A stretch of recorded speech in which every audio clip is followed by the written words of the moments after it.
Hi there. Follow up. Show up and listen, part 2. This episode is for those that want to learn a little bit about um, how to truly listen to medical moms and some of the reasons why. I guess I'm going to start with the reason why you want to listen to a medical mom. I'm going to try to have. I'm going to try to share a slide with you. I never know if I'm doing it right or not, but let's see what happens. Put it on this slide, and I need to come back and okay, share the screen. That's what I need to do. Okay, here we go. Share the screen. All right, here we go. Pediatric healthcare. You know, out of the population of pediatrics, we're very small compared to the adult population. You know, there's about 60% of children will access healthcare once or twice in their lifetime. I mean, I'm just going off of a general rule. I don't have the actual facts and data. So this is just to illustrate, though, about medical moms and accessing healthcare. Okay, so this slide is about access. 60% will have to do that once or twice in a child's lifetime. Here we have just 20% will have repeat access. So those are children with disabilities that have to come and see a clinic once a year for their lifetime. And then there's acute access. So if you had renal failure, if you had a broken back, you would have a significant amount of time accessing maybe 1 or 2 clinics, right? It's pretty serious.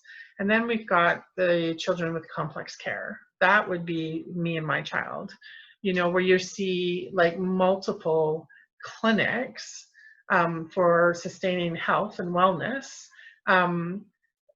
So yeah, so that's complex care is a brilliant program here in Ontario. It's been piloted for a little over 5 years.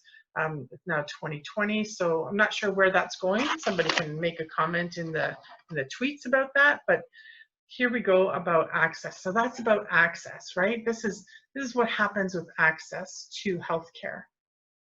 Now that said, here we go. We'll flip over to the other chart. Is that going to show up? There we go. And this is use of service. You see the difference there?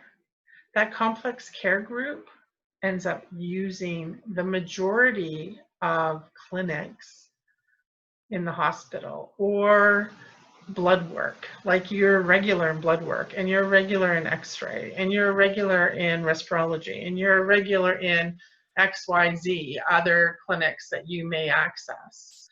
There's still those with acute access. There's still those that have repeat access, but those are limited to a few areas of the hospital, right? And then there's, you know, those with once or twice in a lifetime. And so one of the reasons that I want to talk about this is I want you to think about the use of service is by, we call this the 1%ers. That use of service is not easily accessed to understand what goes on or what would be beneficial. I literally felt like a fly on the wall. I could sit in any corner of that hospital and watch traffic go by, watch how staff interacted at different areas. I could give feedback about a whole bunch of things, but the main system of feedback are surveys. And for a medical mom, to which, you know, the past, I don't know, several or all of my videos, I've talked about how exhausted she is. Think about it. If you have to come and you have to access that many clinics, you're not quite part of complex care yet, that helps to minimize that one access for service, then you're pretty tired. So when you hand me, this is my 2015 survey that was given to me, that was a year before my son died. So care levels were maxed out and I could never finish it. And this survey, participant satisfaction, participant profile, participant, etc., never got completed. And so you're lacking the information because I cannot access that type of data collection because of my situation in care, right? I can't compute it. I don't have time or energy to finish it. So you're losing some really good information.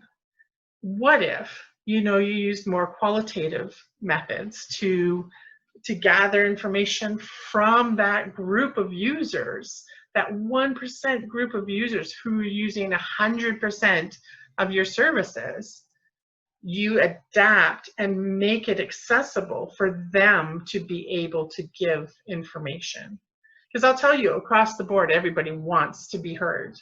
Everybody wants to feel like they can contribute to what's going on in the place where they use service. Everybody has feedback, but it's not accessible to that group.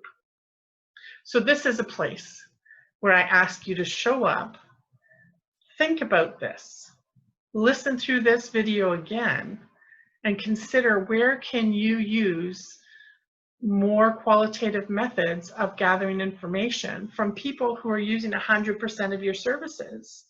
You're not going to show up and say, here, let me do a survey with you. It's more about making it accessible by listening, by letting somebody feel that they've been heard, by involving them in their feedback, feeling meaningful that they have contributed and have been heard, and that something will, that information will go somewhere and contribute. That, my friends, is an accessibility issue, but it is one that can be bridged by adapting and using open-ended questions and sitting with somebody and listening, and sometimes just saying nothing, just listening. That relationship needs to be there to capture the data that you want to make meaningful changes for care. And that would impact not just the complex care, but all of the healthcare access in the hospital, because those 1%ers using 100% of services understand how the hospital functions. That is an efficiency issue for your organization. It starts with showing up, shutting up, and listening. That's where it starts. Thanks for listening today. Take it forward, share it with somebody. And for medical moms, come on over to Kim McLeod Parenting Connections, Parenting Connections 1 on Facebook, and let's do more about asking and finding our voices and how to ask for people to show up and how we can find ways to share what's meaningful to us. All right, I'm going to stop sharing this. I'm going to say thank you. Have a blessed weekend. Take care.